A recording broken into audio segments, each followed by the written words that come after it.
Comenzamos ya las claves de la tarde y seguimos hablando del techo de deuda. Esta tarde va a hacerse, como les decía antes, la revisión final del acuerdo alcanzado entre Biden y McCarthy y se va a votar mañana en el Congreso. Cada vez hay más y más dudas de que pueda salir adelante. De hecho, hace un ratito leía declaraciones de uno de los republicanos del Congreso diciendo que él no iba a votar a favor de ese acuerdo a pesar de que su líder, Kevin McCarthy, lo hubiera decidido así con Joe Biden. Bueno, ya les hemos hablado en muchas ocasiones de lo preocupante que es la cantidad de deuda que tiene que emitir Estados Unidos una vez se suspenda ese techo en cuanto se apruebe el acuerdo.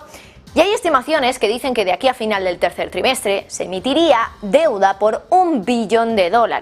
Se dice que hasta 2025 las necesidades de endeudamiento de Estados Unidos ascenderían a los 4 billones. Claro, 2025 es el año en el que ya acabaría ese acuerdo del techo de deuda al que se ha llegado este fin de semana. Ese acuerdo es hasta el 1 de enero de 2025, entonces ya vuelve a tener que negociarse ese techo de deuda, porque de momento en este acuerdo, se lo decíamos ayer, se suspende el techo de deuda, es decir, Estados Unidos tiene toda la libertad para seguir emitiendo deuda en este caso. Claro, al final emitir 4 billones hasta 2025 es básicamente, si hacemos unos cálculos muy rapiditos, emitir más de 2 billones al año, básicamente. Es un ritmo frenético y preocupante incluso.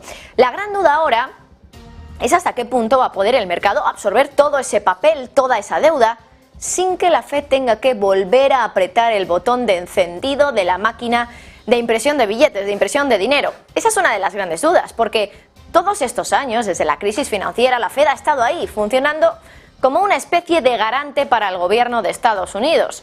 El presidente de turno podía estar tranquilo en su despacho Oval, porque al final la deuda que fuera a emitir Estados Unidos y que no fuera vendida en los mercados porque no hubiera demanda, sería absorbida por el Banco Central, que estaba siempre ahí, siempre funcionando como garante de que todo ese proceso de emisión de deuda pudiera funcionar correctamente y que no le faltara ni un dólar a Estados Unidos. Pero ahora las cosas han cambiado. La Fed, lejos de estar comprando deuda, está reduciendo su balance. Pero ¿y si tuviera que actuar de repente y marcarse un Banco de Inglaterra, como cuando Andrew Bailey, el gobernador de la vieja dama de Threadneedle Street, tuvo que anunciar la compra de bonos de emergencia por ese lío que causó el mini presupuesto de Liz Truss allá por el mes de octubre más o menos del año pasado? Desde luego que eso es una de las grandes incógnitas y de las grandes amenazas ahora mismo, porque ojo, el quantitative tightening, hay muchos que dicen que todavía no está teniendo ningún efecto en mercado, pero ¿y si no lo está teniendo? Porque realmente tampoco se cree el mercado que lo vaya a tener que hacer en su conjunto, es decir, reducir totalmente ese balance o al menos en una gran cantidad. Bueno, desde luego que es una posibilidad este hecho de que la Fed al final tenga que intervenir y marcarse un Banco de Inglaterra, que bueno, cada vez está cobrando un poco más de sentido en los mercados. Hay que recordar que la cuenta general del Tesoro está prácticamente seca. Se lo veníamos contando en los últimos días, dándoles actualizaciones casi diarias de cuánto dinero tiene esa cuenta general del Tesoro de los Estados Unidos, que es con la que, bueno, pues el gobierno paga y también cobra determinadas transacciones que son las que hace prácticamente en el día a día.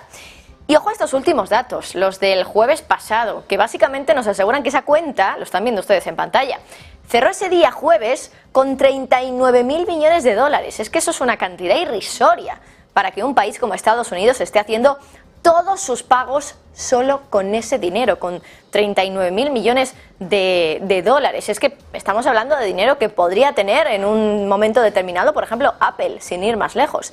Claro, en cuanto se suspende el techo de deuda, que va a ser próximamente cuando se apruebe ese acuerdo, y Estados Unidos pueda volver a emitir sin límite esta vez, claro, esa cuenta va a volver a engordar a un ritmo espectacular. Ahora, como decimos, está muy finita, apenas hay dinero, pero cuando Estados Unidos pueda volver a empezar a emitir deuda, ese dinero que va a conseguir en los mercados de deuda va a ir a parar a la cuenta general del Tesoro para pagar todas sus facturas, ya no solo a los funcionarios, sino facturas tan comunes como la factura de la luz de los edificios del gobierno de Estados Unidos. Claro, la pregunta es: ¿hasta qué punto el Tesoro va a poder colocarle esa deuda, toda esa deuda, a los inversores? Inversores Además que, bueno, en algunos casos la gran mayoría serán inversores institucionales, pero hasta qué punto estos tienen el poder de absorción de todo ese dinero, de todo ese papel que tiene que emitir Estados Unidos. Concretamente estamos hablando, como les decía, de $1 billón de aquí al tercer trimestre, final del tercer trimestre, y es que estamos hablando pues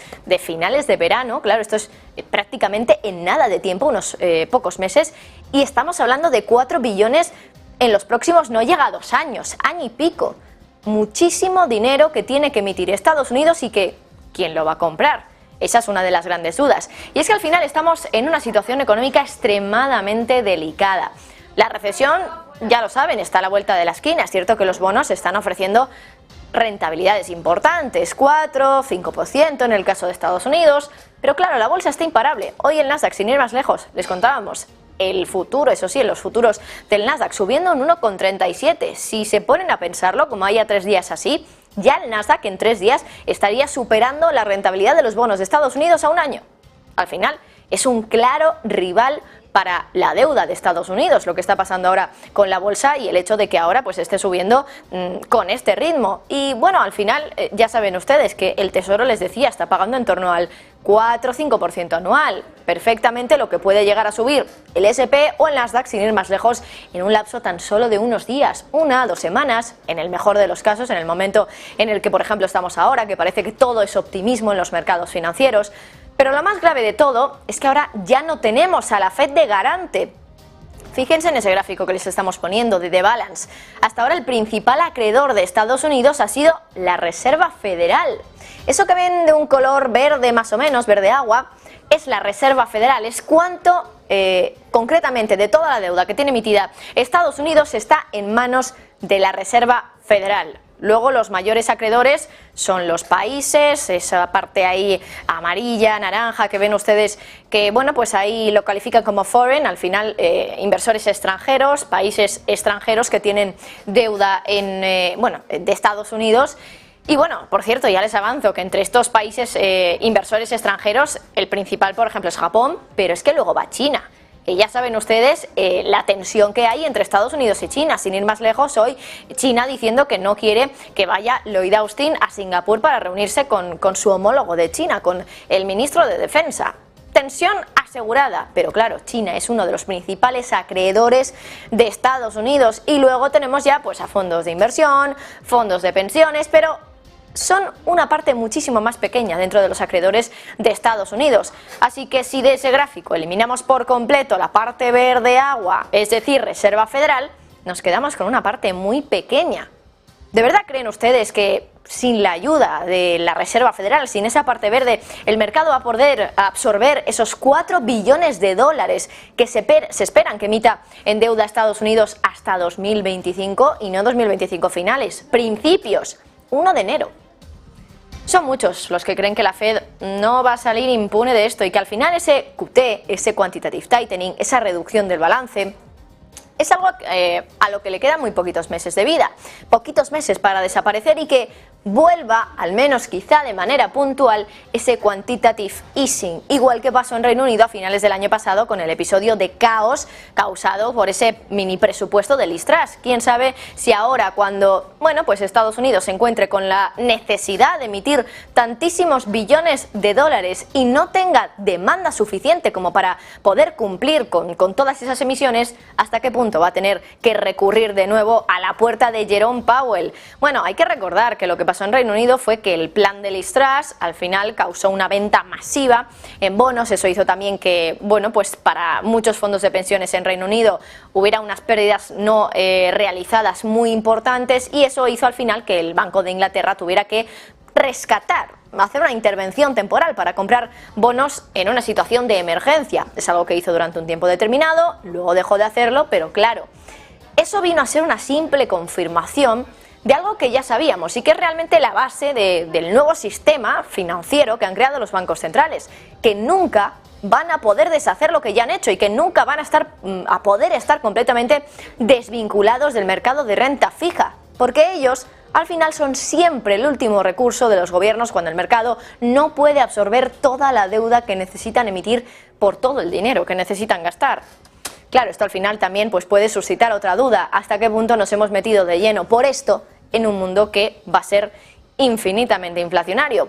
No lo sabemos, esta es solo una de las teorías que ahora mismo existen en el mercado y que indican a que la Reserva Federal no lo ha dicho todo, no ha tenido la última palabra en la compra de bonos, desde luego con todo lo que le queda por delante a Estados Unidos para emitir de deuda, que no se sabe si es muy sostenible, que solo la puedan colocar a los inversores y no a la Reserva Federal.